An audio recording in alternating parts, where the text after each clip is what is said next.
The massive shadow passed over the wheat fields like a moving storm cloud.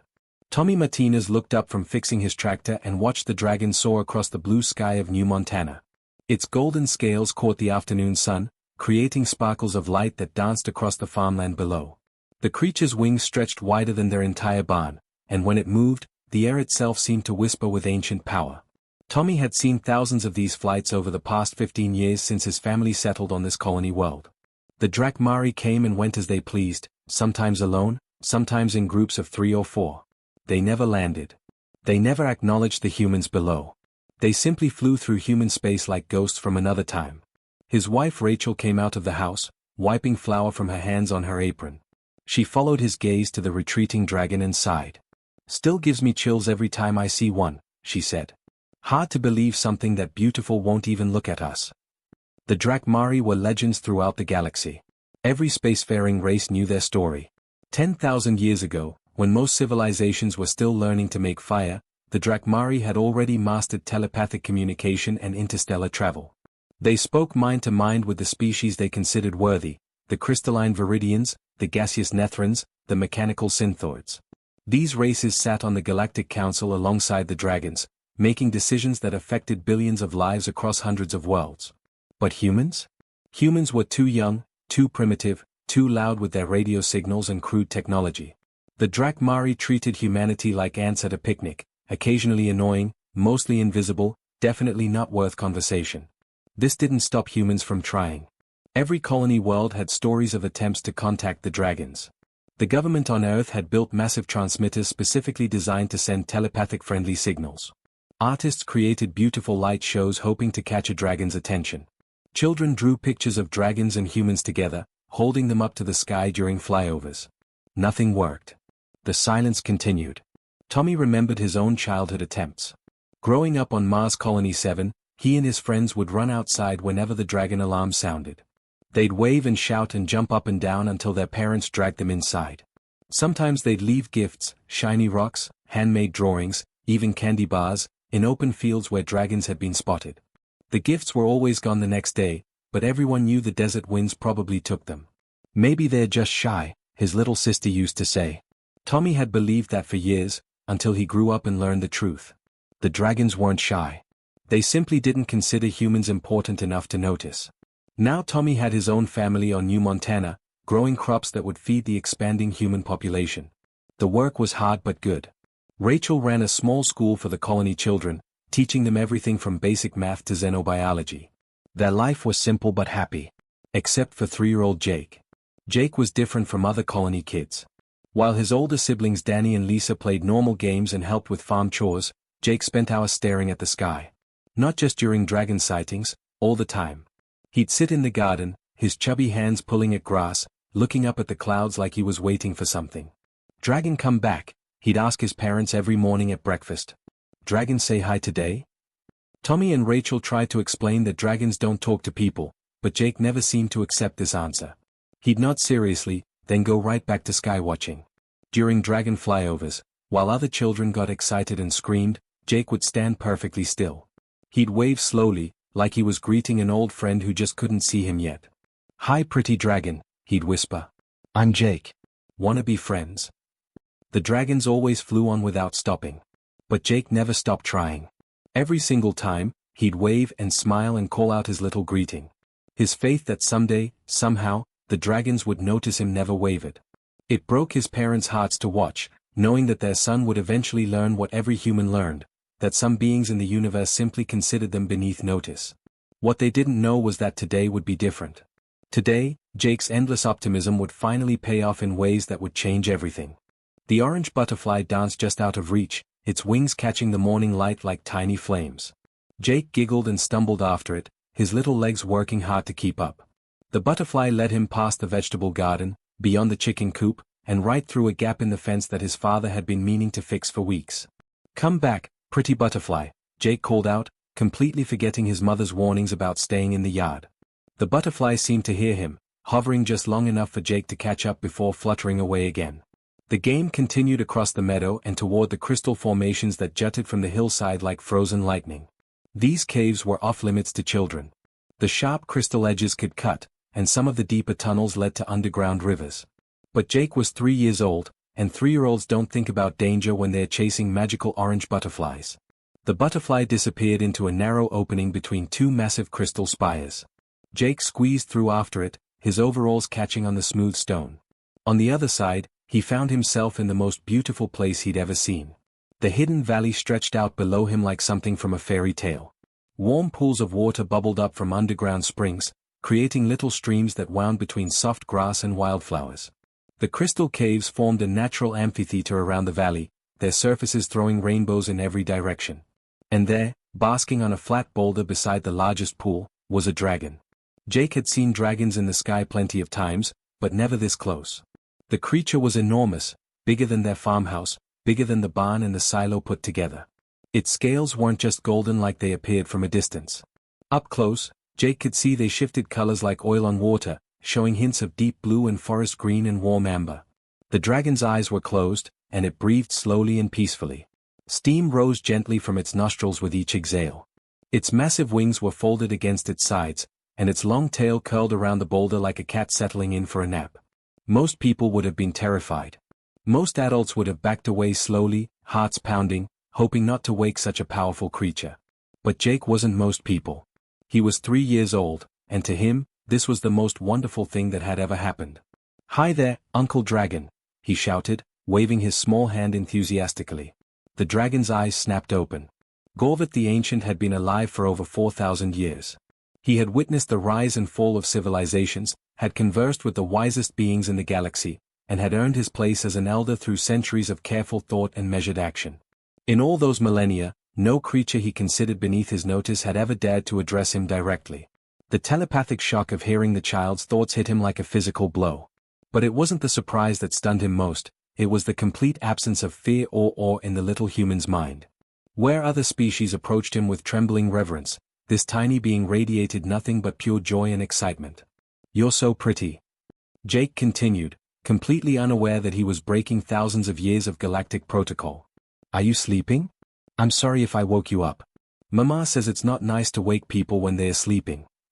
Gorvith slowly lifted his massive head, studying this impossible small creature.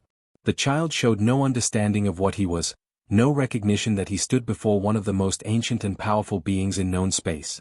The human simply smiled and took a few steps closer, as if approaching a friendly dog rather than a dragon who could incinerate him with a single breath. "My name's Jake," the boy announced. "What's your name? Do you live here? This place is really pretty. Look, there's my butterfly friend." The orange butterfly had landed on Jake's shoulder, as if it too felt completely safe in this magical valley. Jake giggled and gently touched one of its wings with his finger. Gorvith found himself completely at a loss. In 4,000 years, no situation had ever prepared him for this moment. The child's thoughts were simple and clear, uncluttered by the complex fears and ambitions that marked adult minds. There was no agenda here, no attempt to gain favor or power. Just a little boy who had found a dragon and wanted to be friends. Against every instinct and tradition of his people, Gorvith discovered something he hadn't felt in centuries. Curiosity. Jake came back the next morning with a handful of dandelions and a pocket full of animal crackers. Gorvith watched the tiny human squeeze through the crystal opening, stumble down the grassy slope, and march right up to where the ancient dragon rested. "Hi Uncle Dragon. I brought you presents," Jake announced, holding up the wilted flowers like they were precious jewels. "Mama says dandelions are weeds, but I think they're pretty. Don't you think they're pretty?" Gorvith stared at the drooping yellow flowers. In his 4,000 years, he had been offered tribute by entire civilizations, rare metals, ancient artifacts, the most beautiful crystals from distant worlds. But no one had ever brought him weeds picked from a farmyard with chubby 3-year-old fingers. "And look." Jake pulled out a cracker shaped like an elephant. "This one looks just like the elephants in my picture book. Do you know what elephants are? They're really big like you, but they don't have wings." He took a bite of the cracker and then, without hesitation, offered the rest to Gorvith. "Want some? It tastes like vanilla." The dragon found himself leaning down to examine the tiny offering. The cracker was barely the size of one of his scales, decorated with simple sugar frosting. It was perhaps the most humble gift ever presented to an elder of the third wing.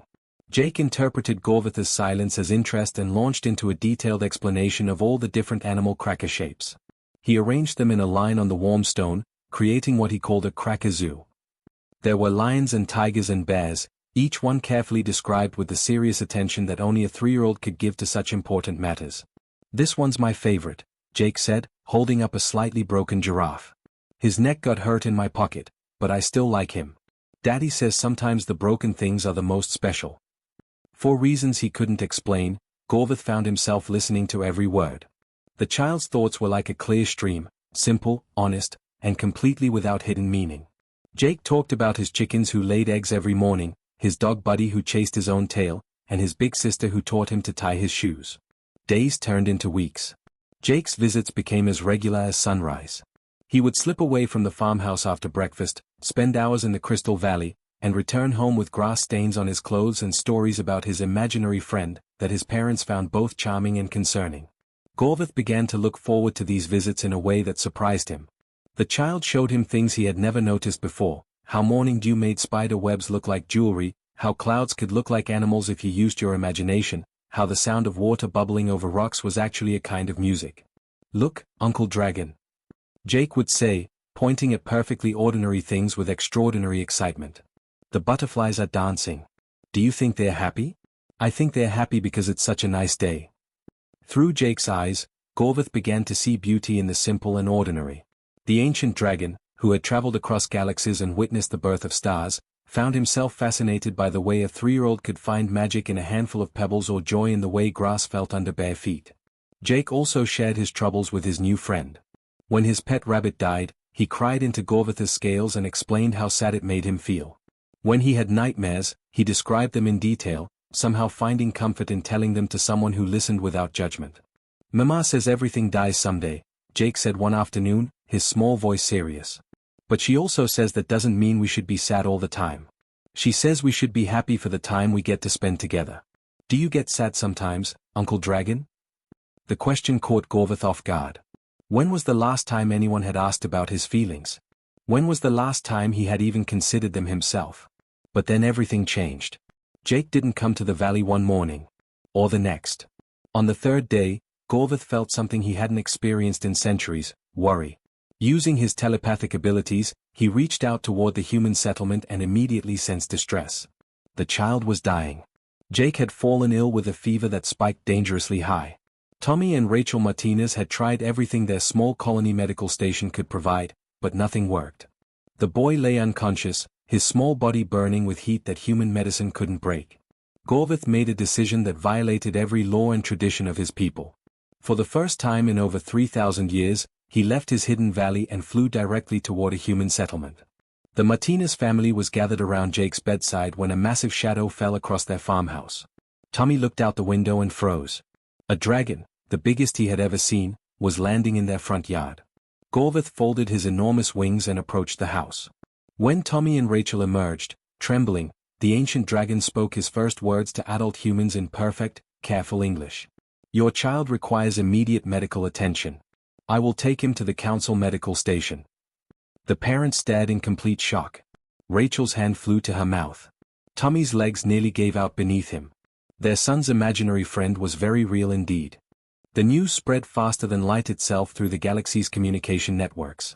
On the crystalline homeworld of Veritas Prime, the towering crystal beings stopped their eternal humming songs in stunned silence. In the gas clouds of the Nethran Nebula, floating entities paused their ancient dances. Across 1,000 worlds, beings who had never given humans a second thought suddenly found themselves asking the same impossible question: a Drakmari had spoken to humans? The emergency session of the Galactic Council was called within hours. Representatives from dozens of species gathered in the great chamber orbiting the galactic core, their various forms of communication buzzing with confusion and disbelief. The Viridians chimed in harmonic frequencies of shock. The Nethrans pulsed with colors that roughly translated to impossible and unprecedented. Even the mechanical synthoids, who rarely showed emotion, flickered their lights in what could only be described as bewilderment. But nowhere was the reaction more intense than among the Drakmari themselves. High Elder Vorthak, leader of the First Wing, summoned Gorvith to appear before the Dragon Council immediately. The ancient amphitheater carved into an asteroid had hosted meetings for 10,000 years, but never one like this. Hundreds of dragons perched on the curved stone ledges, their massive forms creating a wall of scales and fury that would have terrified entire armies. "You have brought shame upon our entire race," Vorthak thundered, his telepathic voice echoing through every mind present. For 3 millennia, we have maintained our dignity by refusing to acknowledge lesser species. And you threw it all away for what? A sick human child. Gorvith stood in the center of the amphitheater, dwarfed by his peers but refusing to lower his head. I did what was necessary to save a life. The life of a creature that will be dead in less than a century anyway. Elder Kasara of the Second Wing interjected. Humans are insects compared to us. You don't break ancient laws to help insects. But as the trial continued and news reports spread throughout the galaxy, something unexpected began to happen. Young dragons who had never questioned their elders started watching human colonies with new curiosity. If Elder Gorvith had found something worthwhile in humans, perhaps they should look more closely. Cirith the Swift was barely 800 years old, practically a child by dragon standards. While her elders debated Gorvith's punishment, she found herself drawn to the human colony world of New Terra. She perched on a distant mountain and used her enhanced vision to observe the settlement below. What she saw challenged everything she had been taught. A massive storm had recently devastated the colony. By dragon standards, it was barely worth noticing, a minor weather event on a backwater world. But as Cirith watched, she saw something remarkable. Instead of abandoning their damaged settlement, the humans were rebuilding. Not just their own homes, but helping their neighbors first. She watched a family that had lost everything work tirelessly to repair their friend's damaged medical clinic before even starting on their own house. Why are they doing that? She wondered aloud, forgetting that her younger brother Draketh was perched beside her. Doing what? He asked. Helping each other before helping themselves. Look, that female human just gave her last food supplies to the family with children. Her own offspring are hungry, but she fed theirs first. Draketh focused his ancient eyes on the colony. That's strange. Most species prioritize their own survival. But humans seem to prioritize something else entirely. Over the following days, Cirith and Draketh watched the colonists share resources, take turns caring for the wounded, and work together to rebuild stronger than before. When they ran out of medical supplies, teams of humans volunteered for dangerous missions to gather healing plants from the wilderness. When food grew scarce, the adults ate less so the children could have full meals. Word of what the young dragons were observing began to spread. Other Drakmari started their own secret investigations. They found humans on research stations pushing the boundaries of science, not for conquest, but to cure diseases and explore the unknown. They found human artists creating beauty for its own sake, human teachers spending their lives educating children who weren't even their own. On the mining world of Kepler 7, Elder Rothak watched human miners risk their lives to save colleagues trapped in a cave-in. No one ordered them to do this, he noted to his companion. They have no personal gain. Yet they refuse to abandon their fellow humans. Perhaps, suggested Elder Miriam carefully, we have misjudged them. Meanwhile, back on New Montana, Jake Martinez was completely unaware that his friendship with Uncle Gorvith had turned galactic politics upside down. He had spent 3 days in the advanced medical facility on Galactic Station Omega, where doctors from multiple species had worked around the clock to break his fever. The experience had been like a wonderful adventure to him. He got to see aliens with crystal bodies and floating gas clouds, ate food that glowed different colors, and slept in a bed that adjusted to his dreams. Most importantly, Uncle Gorvith had stayed with him the entire time. Now back on the family farm, Jake was building a new pile of interesting rocks to show his dragon friend. He had promised to bring extra animal crackers next time, and maybe some of his mother's homemade cookies if Uncle Gorvith was interested in trying human food. He had no idea that his simple friendship had started the greatest change in galactic history since the formation of the Council itself. All Jake knew was that he had a friend who cared enough to help when he was sick, and friends like that were worth everything. The great assembly hall on Harmony Station buzzed with nervous energy. Delegates from across the galaxy filled the massive chamber, crystalline viridians whose bodies chimed softly with each movement, gaseous nethrons floating in specialized containment fields, mechanical synthoids clicking and whirring as they processed data, and dozens of other species that had never before gathered in one place for such a historic occasion. But the real attention was focused on the center platform, where 2 figures stood side by side.